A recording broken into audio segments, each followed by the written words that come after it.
Yeah. So, welcome everybody, and a very good evening to you, Raymond.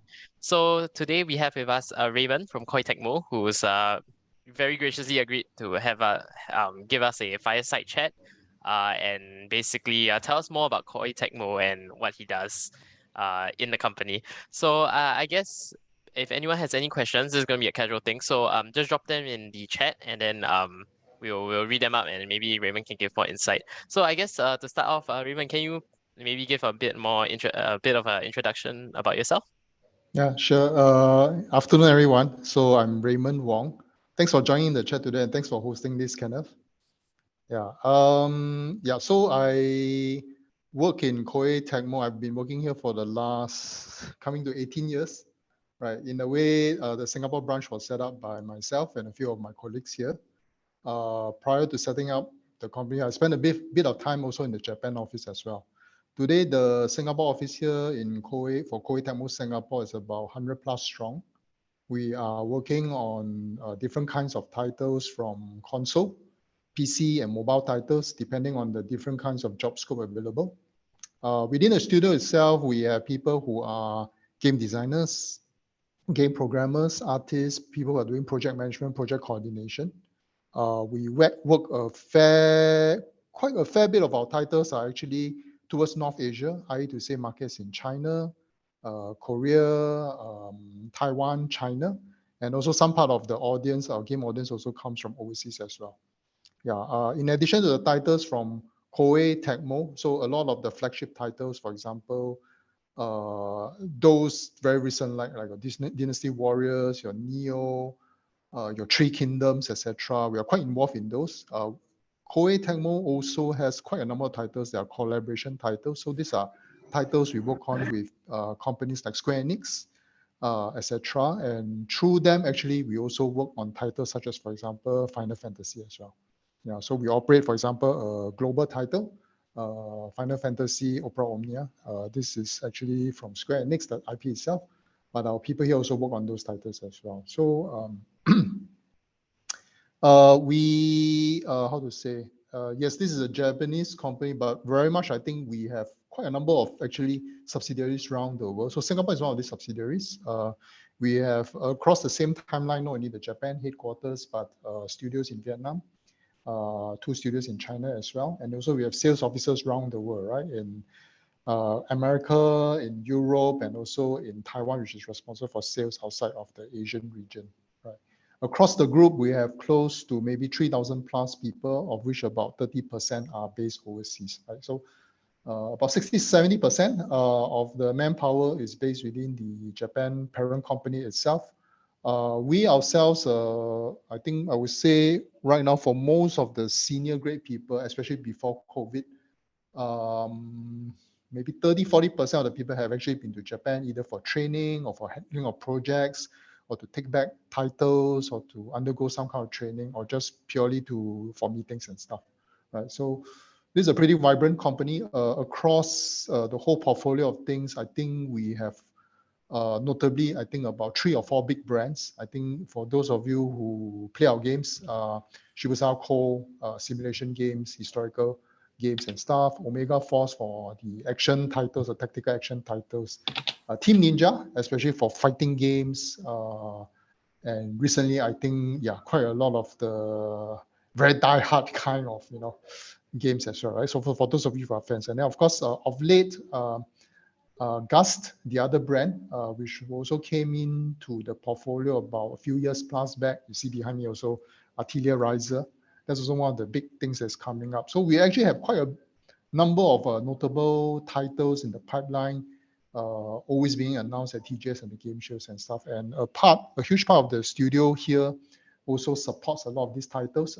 Increasingly, our portfolio, we are seeing not only transition from that means the existing PC mobile games, but gradually moving a lot of these franchises towards the mobile side and also, of course, cross-platform as well. So here, mainly, maybe we touch more on the mobile titles and also a bit of the PC titles too.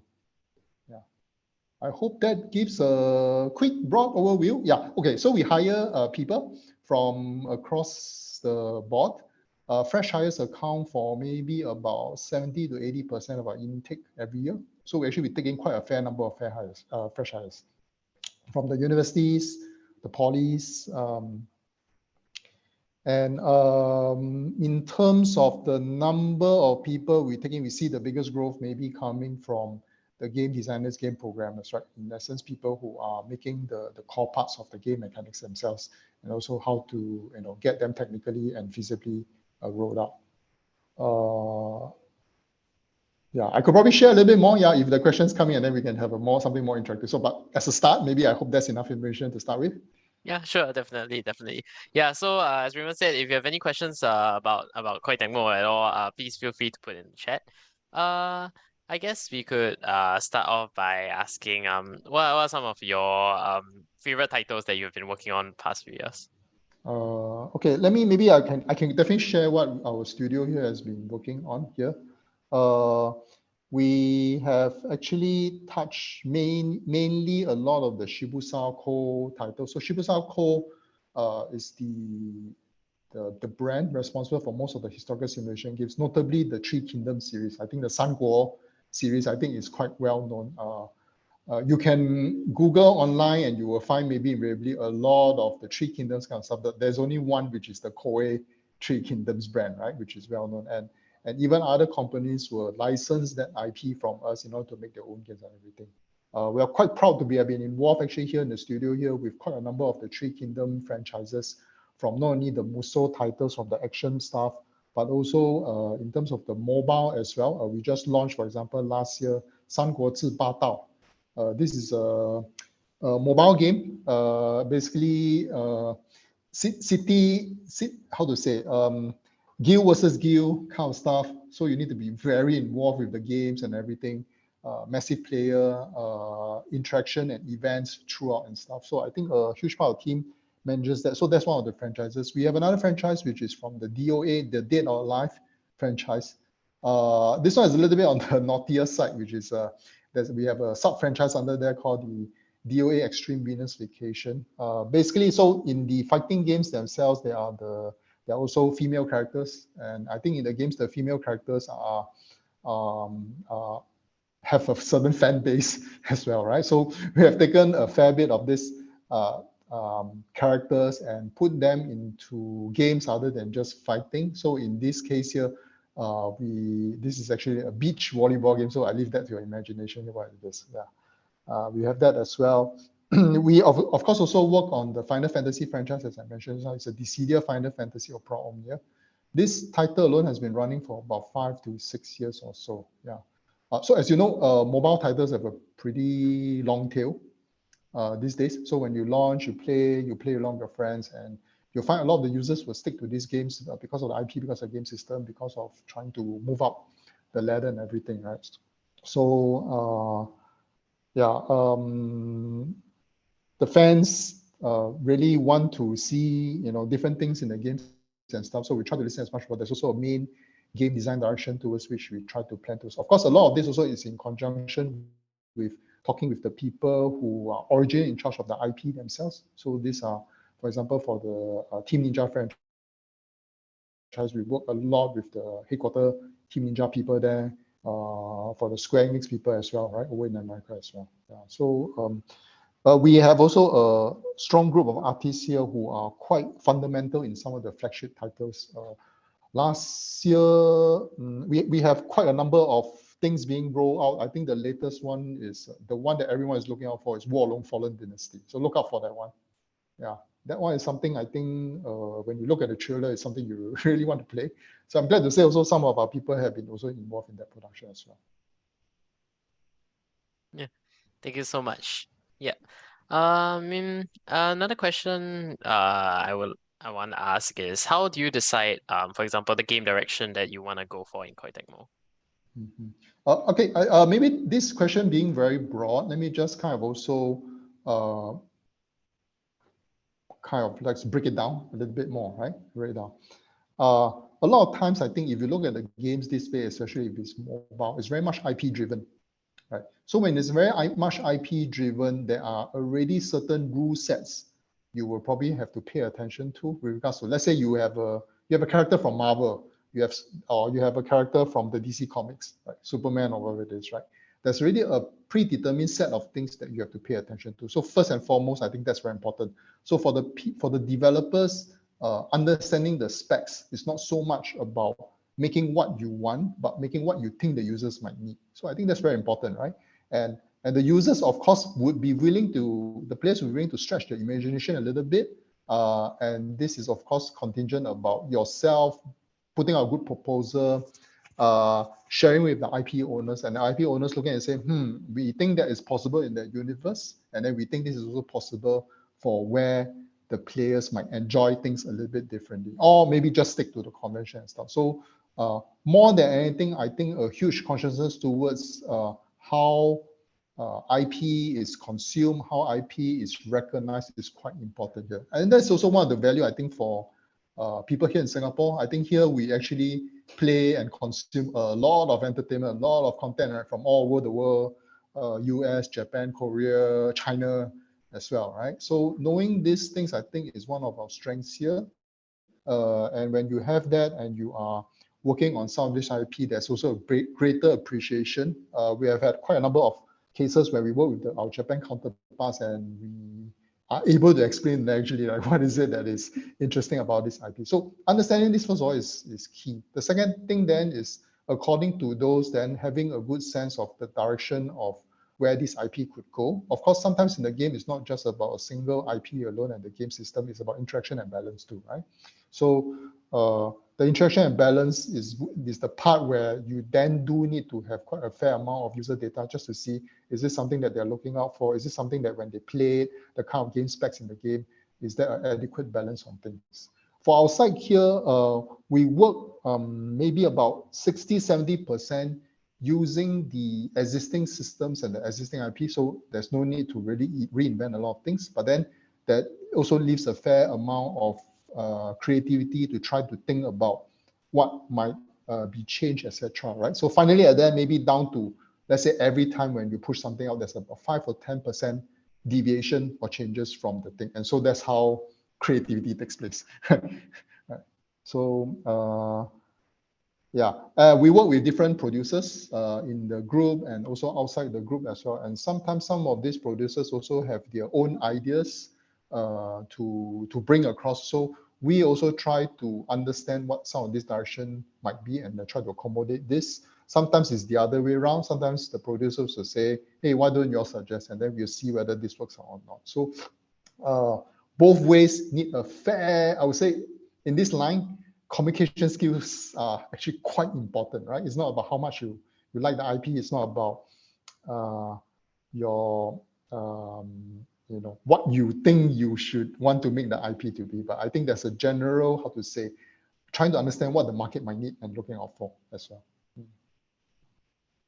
Yeah, thank you for that. And for anyone that just joined us, we are joined with Raymond from Koei Tecmo. If you have any questions about Koei Tecmo Singapore, you can just feel free to drop in the chat. It's just a casual conversation. Yeah. Oh, there's a question in the chat. Hi, Raymond. You mentioned various groups. Curious as to how Koei is structured exactly. For example, is it several independent studios coming together under the Koei brand with a single direction, or is it something else? Yeah. Unlike other studios where it's an amalgamation of maybe through acquisition and mergers and stuff where different studios then come together and they have their own even sub-brands as well. For Koei Tecmo, actually, it is very organized. So the brand direction is very systematic across. We have, so the company, the group itself, as far as product direction is concerned, is organized around brands. So under the brands, there's a certain genre that the brands are responsible for, and with that, the products come out with that. Having said that, below that would be IP, right? So the intellectual property itself is actually what drives sales, what drives business, what drives consumer interest. With that, therefore, there will be different manifestations of that, be it on console, PC, or the next iteration or the next sequel of things, right? So generally, how we then do is we will have an overall product roadmap laid out, and then dependent on the capacity of the different teams concerned, which project teams will be involved in this as well. So it is quite organized every year on an aggregated basis. The business plan for the whole group is consolidated so that there's a very clear visibility. So it's not so much in terms of what you wrote here, independent studios. We actually work very closely together. So in that sense, we then try to bring the maximum benefit of the IP, the maximum benefit of the technology, the platform, expertise of people concerned together as well. Yeah, thank you for that. Anyone else have any more questions?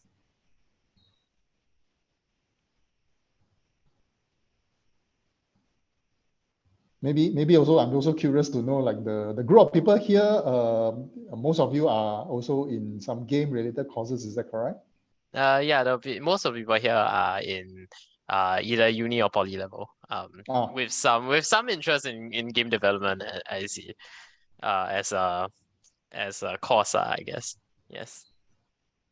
Yeah. There's another question. Seeing how brands are organized according to IP primarily, is there frequent movement of talent between the brands based on specialized needs? For example, to support a release on VR. I see. Okay. Probably this is from Troy. Troy, thanks for your question. Yeah. So the VR or platform is probably maybe like the third or fourth question to ask, depending on the IP and the thing itself. So primarily it's still based around the brands and the IP. Yes. So this is the first part. In terms of the talent, we do actually have people who move across. So this probably happens way more on the Japan side, where structurally, for example, one brand can be up to 200 or 300 people, and another brand can be 200 or 300 people. Then every year, maybe I would say less than 5% of people might move across. But invariably, when the people, when they join organization, there is a certain thing where they really like about the company. Right? Really like Team Ninjas, whatever it is. I really like Gast Atelier. Then they will join that, and that's something they like to see through. And usually, more times than not, they will probably have been involved in about 2 or 3 different projects, and gotten a little bit in moving upwards in their own career roadmaps as well. And that's why I think they can then consider options where looking around, for example, a game might need a more experienced game designer, a more experienced game programmer, and if there are relevant skills that's needed in another brand or so, then they can apply across. So in Singapore itself, actually, is more fluid because we have a smaller team. So in that sense, also between projects and when people, actually there's a more people movement around when we move from one project to the other. And we also try not to have people working on a single project for too long as well. Yeah. So generally, I think there are chances for people to pick up and learn different things. Yeah. So yes, internship, university at Koei Tecmo, work overseas. Okay, this is a very interesting question. I think COVID just opened up. So we ourselves also now testing the ground in terms of what's possible and everything. We ourselves also, we have like a backlog of about 2 or 3 years of our own people to send. Right. So definitely we want to hear from them, good experiences and everything smooths out. Then I think down the road, we can definitely think about opening opportunities to other things. Yeah, as well. Yeah. There's another question. Hi, Raymond. I was wondering, what are some of the challenges you faced when handling a large team? And how do you make sure that everyone aligns in the same direction? And if not, how was it resolved? I think the part about this is really about communications. A lot of times, I think in even in a very fixed template environment, sometimes some troubles can happen, primarily because I think some changes have happened, but they have not been communicated. So either upwards to downwards, or sometimes downwards or lateral, etc. Right, and then that results in quality issues with the game and everything. The other part is sometimes when design changes come about, the design changes themselves are not clear. So actually, most of the issues actually occur when at the design stage, the direction of the product is there's not enough clarity, there's not enough. So invariably, when we see certain projects that get delayed, or projects that have to kind of revisit the same milestones over and over again, they don't get past a certain development milestone stage. It is also because that there is, how to say, a lesser understanding of what was needed. As a result, what was delivered didn't meet that. So it always goes back to the drawing board, and that's an issue as well. In this company also, we pay quite a fair bit of attention to the cost of making things. So the budget itself has to be quite clearly understood so that people understand, what needs to be done. So with that, therefore, there's a balance too, right? Because if you go ahead and make it and you realize you can't make it within that, then do you sacrifice quality, or do you keep to the schedule, or do you burn more resources trying to get to where you are? So in that sense, a lot of these troubles also will happen at a later stage if the upfront was not done properly on this as well, right? So the teams you are talking about here can range from anything from within the team, let's say 20 people, to like across teams, right, across departments, 50, and even more if it's across companies. So when it's across companies, then that's when actually a lot of communication has to take place at very micro levels just to make sure things are done. Sometimes when we have a specification document, a design document, that can bounce up and down like 7, 8 times within 2 or 3 weeks, just to get to some clarity about what it is about. And then when it's done up, it's executed, delivered, QA tested, user tested, etc., just to see if this is what we want to do, right? It is not easy. Yeah, I think even in school right now, when you do your projects, you can already face some of these things. So at the bigger level, these things do have. So for us, actually, we have a more scientific approach to some of these things. We try to encapsulate a lot more of this into really more detailed milestones, more detailed schedules, asking the questions really upfront, and trying to also buffer in maybe some of these uncertainties as well. Yeah. Yeah. Thank you for that. That's Hanming, right? Yeah, I hope I've answered. And Noel's question, I answered that. Moving down to Stephen Gabriel's question, right? How's the work culture like at Koei Tecmo? Was that how to get on how it's like pushing to be a director? Yes, okay, right. How's the work culture like at Koei Tecmo? Interesting. How should I answer this? Um, um, I I think in general, okay, I can kind of like give you a little bit of the demographics here so they have a better understanding, right? So maybe I would say about more than 60% of the people here are between 20 to 30. So they are of an age where they are consuming a lot of entertainment.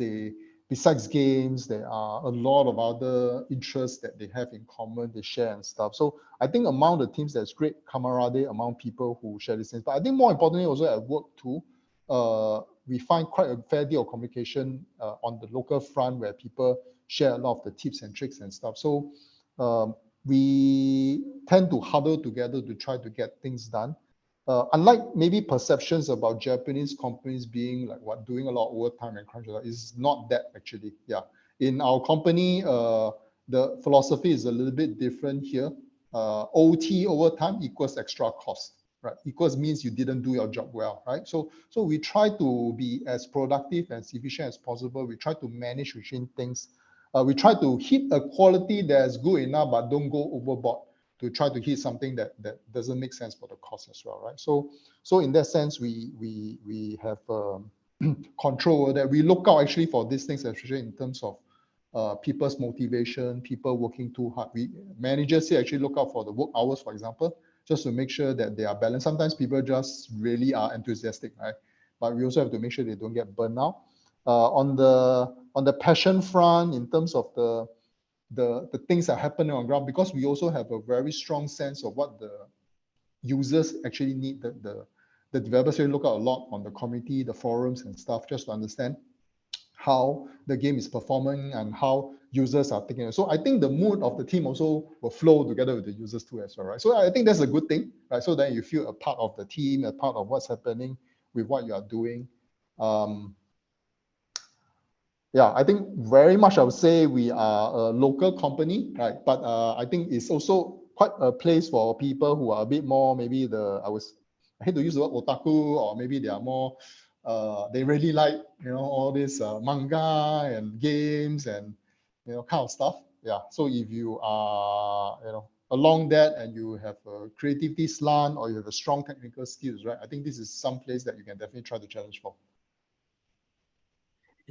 Thanks. Thank you for the answer. There's another question. Was wondering how you got your current position and how it's like pursuing the path to be a director. Interesting. Yeah, I was a mid-career changer. So this industry didn't exist when unlike yourself who are very lucky. Now you graduate, you have a lot of opportunities and everything. When I graduated, I kind of had some ideas I want to do games, but there wasn't any industry or any company here in Singapore, right? When I was younger, I did make games on my own, even as young as like 11 or 12 years old and 13 and stuff, and programming and stuff, right? Did the things and stuff, but no real crap. So I think for you're very blessed. You have schools, we teach you the modules and stuff, and talks like this to help you to understand what it was like. For myself, I was a mid-career changer, so I came in more from a business perspective. Uh, I joined in here to really more from the management front, trying to look at things and stuff. So I was lucky also to be sent to Japan for quite a fair bit of time and try to understand how the company works, what is it that the process is like and everything. And with me also, the other people who are actually looking after the titles, the projects, etc. We have quite a number of veteran leaders and managers who have been with us for more than 10 years plus or so in this company. Right? So in that sense, yeah, together there's been an onward journey together to really try to make things for people. Yeah. I don't know whether that answers it. So myself, my path might be a little bit different because I was more of a business person. Prior to this, I was entrepreneur for a couple of years in different companies. But yeah, games was always what drove myself. And yeah, even today, I mean, games is something I like talking to people about and everything. So, yeah, so it's great to be here. Definitely. Yeah, so I see there's some new people coming in the chat. So if you have any questions, please feel free to put them in the chat. Yeah. Yeah. Yeah, thanks TI or T1. Yes. Yeah. Oh, there's another question. Thanks for setting the groundwork here in Singapore. Given your depth of experience, how has the games industry grown to, and where do you see yourself headed in the next 10 or so years? I think it's quite amazing how much this industry has taken off here in Singapore. Of course, I think our company here may be a bit different because we are part of a bigger group, right? But I can also say there are quite a number. I think over the last few days, you have had also the chance to talk to quite a number of the other developers, the other companies here as well. So there's also quite a fair bit of the indie movement. I think Desmond, who was on one of the panels too, right? He was actually from this company here as well, right? But I think, yeah, people like him have taken a bright torch and really shone a path for other indie companies to follow and make games. And I think there are quite a number of strong creative companies here on different fronts doing different products and stuff, right? We ourselves are more focused. We are part of how to say overall corporate group mandate. So our direction becomes a little bit more definite, clear. Plus, I'm not ashamed to say we have resources to look at things and do things and stuff. So the struggles and the challenges would be definitely different between the smaller companies and the bigger companies. Over the last maybe 10 plus years, maybe I think there are maybe two pieces of recognition here, right? When I first came out to the workforce, the fact that if I even tell people I play games is, so you can kind of guess my age here, right? It's like, hey, this guy is not in the normal radar of things, right? But today, if you ask that question around and someone who might say they don't play games, they might be actually ashamed to say that. Right? So they will probably say, hey, I do play a little bit here and there and stuff. So number one, the first recognition is, hey, actually this is common stream now. This is mainstream now. When you look around and when you go to the other countries, especially like those in North Asia and stuff, right? And everyone around is just playing games all the time, right? So I think this is good for the industry. This is good because from a growth perspective, the industry has almost I would say, doubled every 3 to 4 years, right? Especially the whole mobile movement over the last couple of years or so, right? So in terms of total sales and stuff. So what then that has done is that has created enormous employment opportunities for people to get into this and really call this a career, a long-term career and stuff. Right. So the second part here, I think, is that not only in terms of playing games, but the recognition that this is a career in itself and recognize that all the way from, I think, different countries at the government level, trying to push these things down, creating ecosystems, your schools, right? You have another university that does nothing but just games development, right? DigiPen, right? So, and a lot of the polys as well, where they have courses and modules focused for 3 to 4 years on nothing but this area, right? So I think that's really a very strong part, right? When we first came into Singapore, Koei Tecmo, there was no school which produced or courses, right? Very few that did this. So in a way, I would have sensed that over this last 15 to 20 years, a lot has changed, right? So right now, the talent we are looking out for is there. Our expectations of what these people can accomplish and achieve has gone way up, right? In the past, is you come in with strong GPA, 4 and above, or whatever it is, we hire you. Then we think about training you later. We send you to Japan, whatever it is. These days, we come in like, can you show us your code? Can you code something in front of us, etc. Becomes part of the selection process too, right? So I think the hurdle has jumped quite a fair bit. So qualitatively, I would say the industry itself has moved quite a fair bit. Numbers wise, of course, Singapore population a bit limited, but I can also say the value of the work they've been doing has also increased tremendously. So for example, just to give you a case in point, Singapore studio here, when we started off, we were doing outsourcing. So basically, Raymond, you have a team of people, you can do this, please do this and we'll pay you. Then it's based on the number of hours clocked multiplied by some factor. Today, that value has changed, right? The value has changed whereby we do a piece of work. It's not so much about the hours we put in, it's about how much sales it generates. And based on that, too, a percentage of that then gets cut towards the studio and to the teams themselves, in terms of even down to individual incentives too. So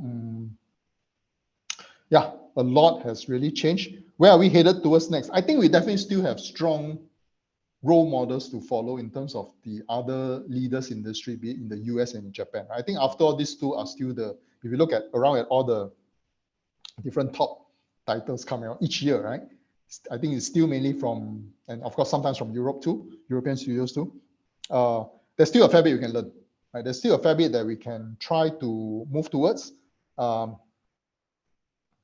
And so I think, yeah, I think going ahead, Singapore still has a lot that we can do in terms of whether it be making IP or products that would be resonating a fair bit with the global audience.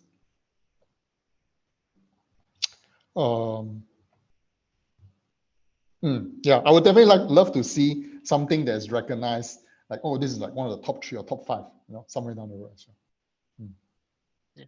Thanks. There's another question in the chat. My comment was a bit harsh, but I'm wondering what are your thoughts about the stigma that games development exploit passion and underpay their employees compared to the competition and its high turnover rate releasing employees after projects are finished? I see.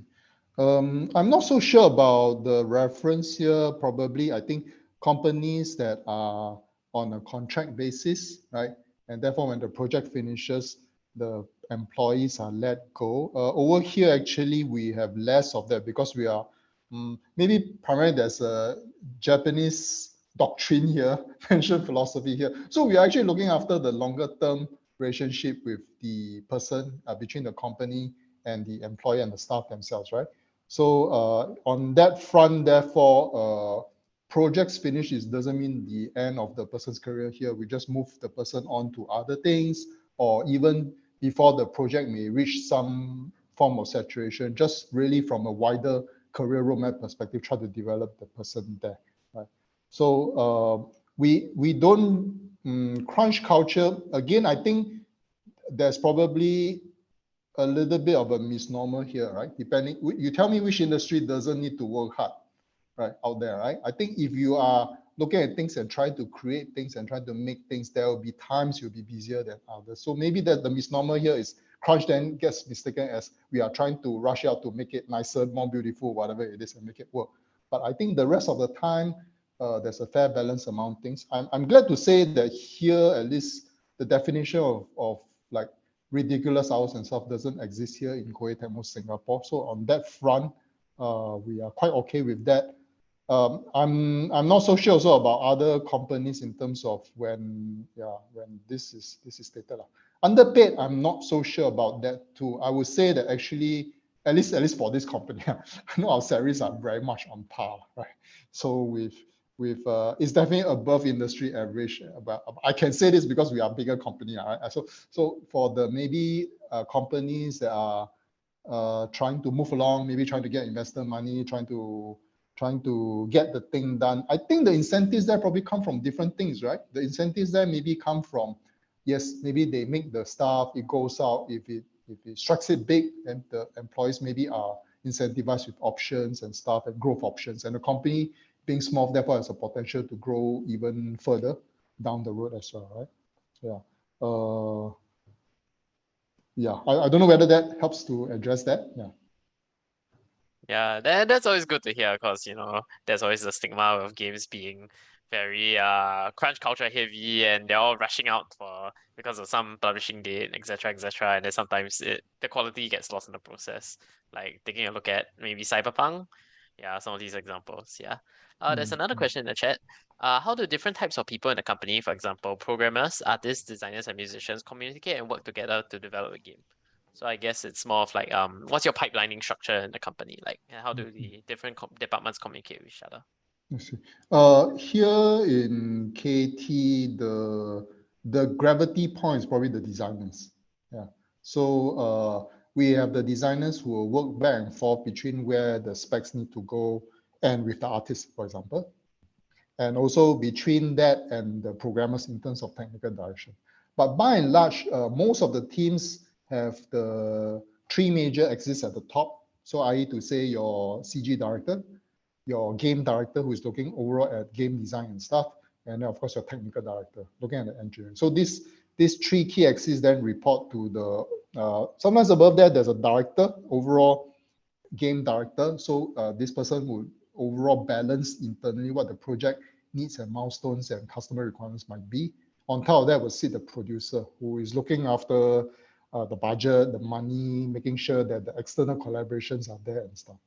So so with that flow, therefore, the arrangement or the communication between the different groups then happens on a few tactical levels, be it at the task load level or in general, I think from a process perspective, how to move things to improve the pipeline further, etc. I think especially a lot of times there's a little bit of a learn as you go along kind of stuff. So as you then refine that process further, then some things become a little bit, can be documented a little bit further. And then I think the next group of people who come in to actually take on the stuff can actually follow that a little bit clearer and with more, less ambiguity there as well. Usually the issues happen when the pipeline is a little bit different from what is expected. Then I think that's when the challenge comes. Well, so a huge part of the project thinking behind is how to mitigate risk. Right? A lot of the times, if you are looking at risk, like which part of the projects will we have problems in, we try to jump to that early. I think the last thing you want is disappointed people not having to ship their products because of something they didn't think about. Yeah, thank you for that. To those that just joined us, I'm joined with Raymond from Koei Tecmo. So if you have any questions, you can feel free to put them in the chat. Yeah.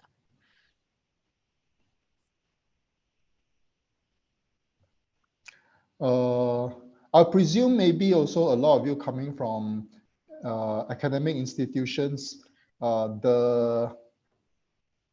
are already maybe experiencing some parts of this when you work together, right? And I think some of your projects encourage you to not only work within your course curriculum people, right? But also people outside of that, like you are a programmer, maybe you might need to work with the artist. That is already, I think, the start of a lot of this communication, actually, the kind of communication that will take place in the real game studio. I actually don't think there is actually much difference other than the scale of things. It's not like you will need to like jump out of your hole suddenly and do something that's a bit different. So you've been doing that in school. I don't think you will have a problem with that. Yeah, in that sense. Yes, there's another question in the chat. What is Koei Tecmo stance on Web3, especially given the strong IPs you often work with? I got to be careful what I say here. I know that this kind of topic when I go to a cocktail party, I have to go and figure out like where people are leaning towards and stuff, all right? But I don't want to offend anyone here. I think one thing here is we do have very strong IPs. Actually, quite a number of people do approach us regarding Web3 and stuff, right? I think till date, we are still maybe a little bit more classical in terms of game design, right? We still look towards how to make the experience enjoyable to people rather than thinking the users want certain other ways to monetize that. Right. So I think the objective behind that is maybe very different, right? In terms of the content that you make, fundamentally is to entertain, right?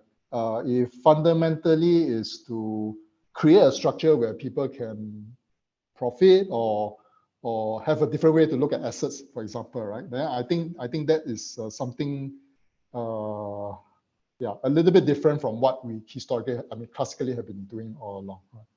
So I'll answer that question. Yes, always a touchy subject. Yeah. uh, does anyone else have any questions? I don't know. For some of you here, maybe are you looking out for prospective employment into game companies and stuff? And if you are, maybe I can share some tips and stuff. I don't Yeah. know. I don't Any free promo codes?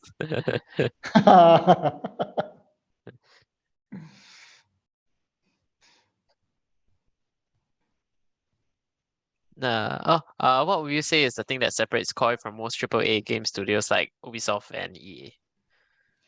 I think maybe one thing clear cut is IP and the kind of games. First of all, right?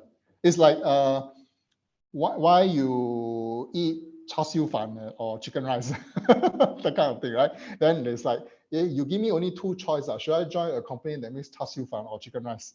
Then if I like chicken rice more, of course, I'll join the chicken rice company, right? So I think in some sense, there's a little bit of the key thing here that appeals outside, because when you join the company, you'll be surrounded by this every day, right? So I would say the IP themselves, that's one thing. Koei Tecmo, of course, is the IP is very much Asian based, but it's slowly getting a very strong foreign following as well, a global following as well. The game design also historically have been more game centric towards Japanese kind of game style playing, everything. I would also think in terms of the philosophy of looking at not only game design, but game production as a whole, right? It's probably also different as well. Yeah. I think that maybe not so much a Japanese game company, but Japanese company in general, because of their culture, they will want to be able to plan things out well. They want to be able to monitor things out well. They want to be able to check progress out well and stuff, right? So that permeates across not only from game companies to everything from production base or be it anime, etc. Right? So there's a very structured approach, very organized approach towards things. If you, yeah, that kind of culture therefore makes it easy to communicate across and allow people to share things out without worrying that there's an aberration where someone says something a bit different. And so I would say therefore this is also clash of civilization or clash of ideas here in terms of how ideas are generated, right? Sometimes it's when there's clash, there's sparks. So when there's sparks, there's creativity. Of course, when there's sparks, also there's conflict too, right? So I think the Japanese companies tend to have a good balance of these things here. Let's see. Another question in chat, something to do with internship. So how do you apply for internship and what do you look for in interns?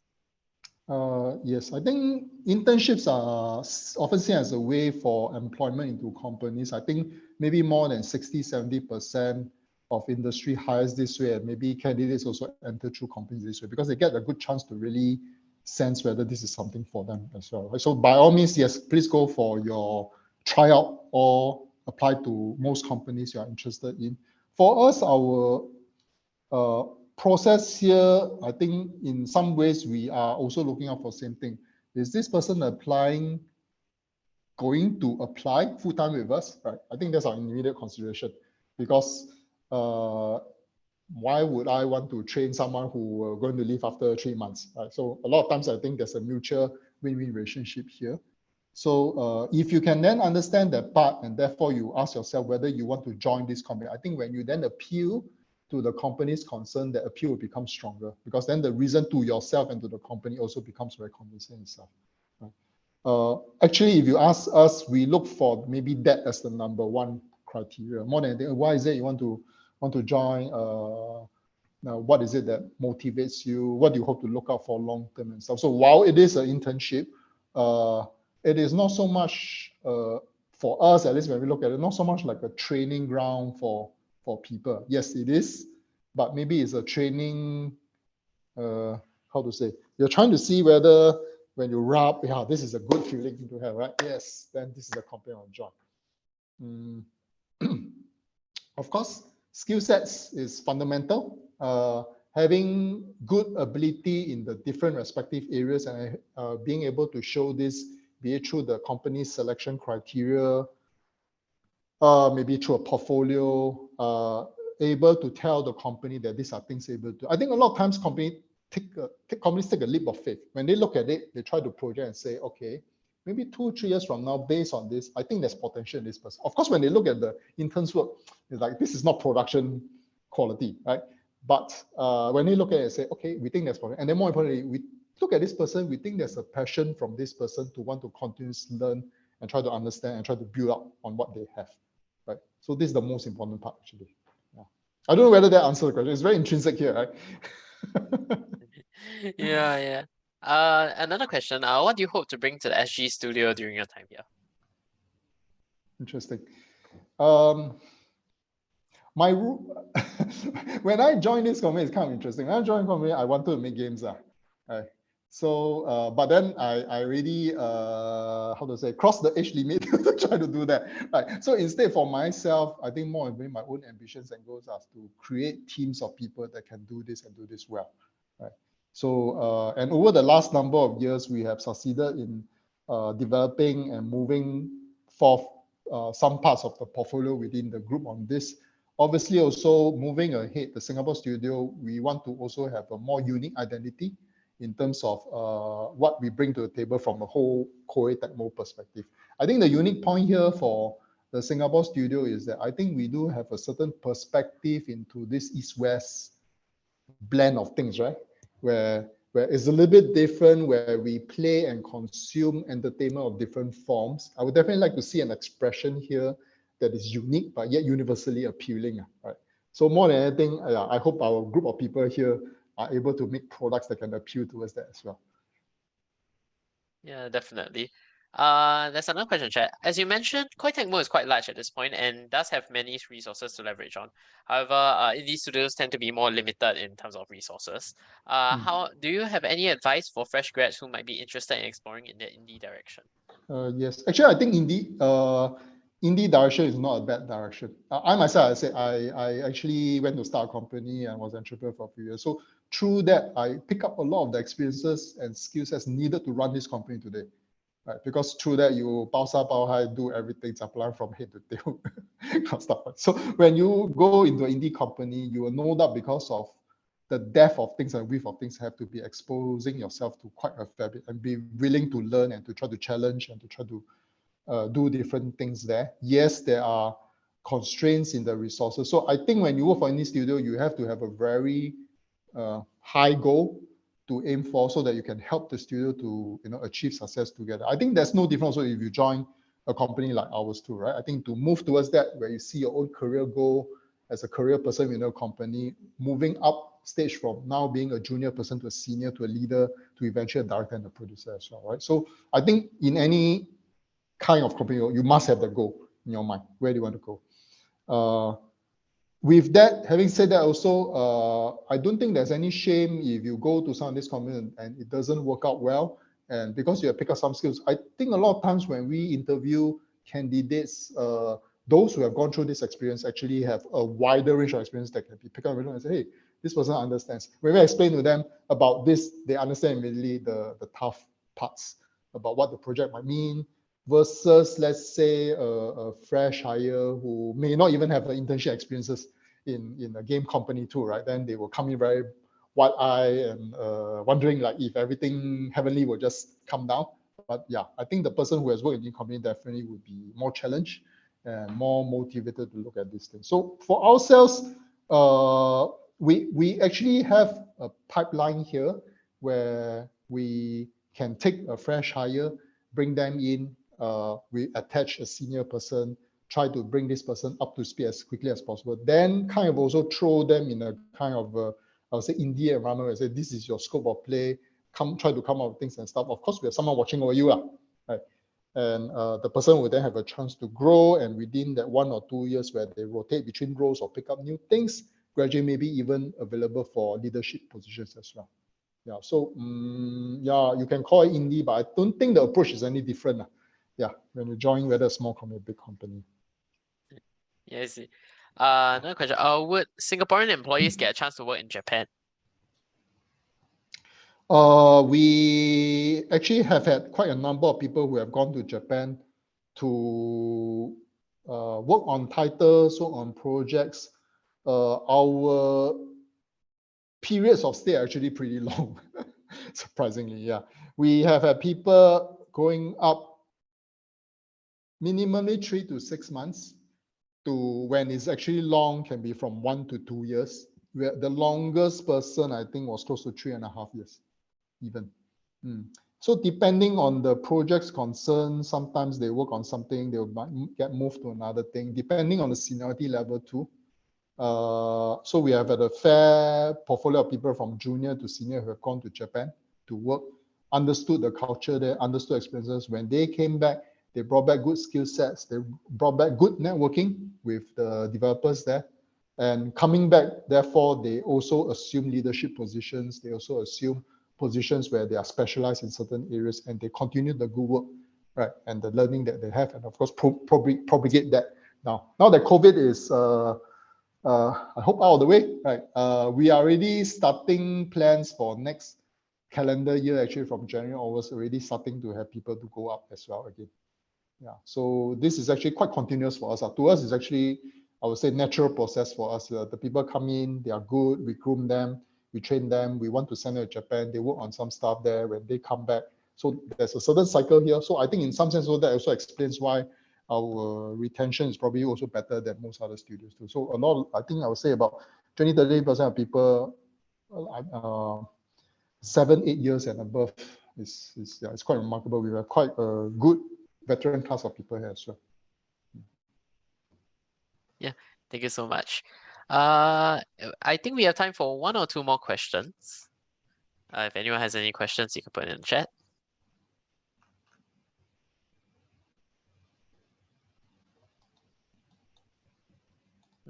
Maybe you could give some words to as some advice on those of us going to work in the games industry in the future. What is like one piece of advice you would give us? Okay, let me think about, let me let that process inside here. Maybe you just see if any other questions that we can just summarize. Sure. We can wrap it up with that. Yeah. So yeah, if you have any questions, we can set 1 or 2 more questions in the chat. So feel free to chime in.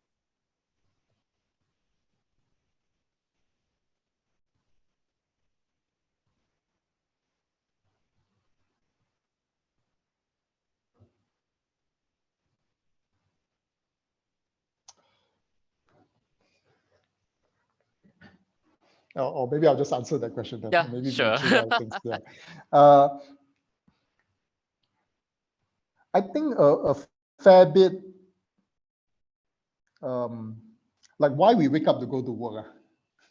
Like we wake up and like, it's another day again. Right. I think there has to be a fair sense of what you're trying to achieve or what you want to do. Right. And it has been an area that you're interested in. So I'm really just addressing this very broadly. It doesn't have to be games. But when you wake up and you tell us, I'm going to work for this, I like working with the people on this, right? I think that has to be a key driving motivation. If you somehow don't feel that, then you might want to think about what industry you or kind of job role you want to be. And it starts with that. Once you have that, then the rest is like, then how do I get myself to do different things, other things? And then you will start challenging yourself to learn things, pick up stuff, work with different people, try and push yourself in different directions and try to do different things. So I think as a general advice in terms of where you're starting off from your own careers, right? Whatever it is that you do, I think to have that positive motivation, that energy, and to keep going towards that. Yeah. Sometimes you might need to change things. You change your viewpoint about stuff, right? I mean, invariably, sometimes maybe some things don't work out as well. It could be a different perspective. It could be environment you are in. Then there's no harm also to just say, hey, okay, hang on here. Maybe it's not wrong for me to give up here and just try something different, right? So I also think, very importantly, the people that you work with are quite important. Right? This part, if more than anything, not selecting just an employer or the kind of work, it's also selecting the kind of people. Unfortunately, you don't have a choice sometimes. So you go in, you meet nice people, you learn from them. That's good. You meet not so nice people, nasty people, people with strange sentiments towards like behavior or work life or whatever it is, right? Then you're gonna have hard time. Yeah. So I don't know about these days, right? But I think give yourselves a break, right? How to say? You join a company, a career, give yourself some time to understand, to adjust, and I know everyone just wants to get onto the the career, the track, or whatever it is. But I think if you look at things, right, these days you are living until 80, 90 years old, right? And then you're going to be working for a very long time, right? So then how many times of career change can you do in your life, or do you want to just focus on one, and that at the end of your, the last stages of where you are, right? Be able to look back and say, hey, this is something I'm proud of doing. I think that's very important. I think we have one last question in chat. What are some considerations going into the live services games at Koei Tecmo? I.e., are they usually initially proposed by the IP holder approaching KT, or is there an internal drive to create such games for the mobile space specifically?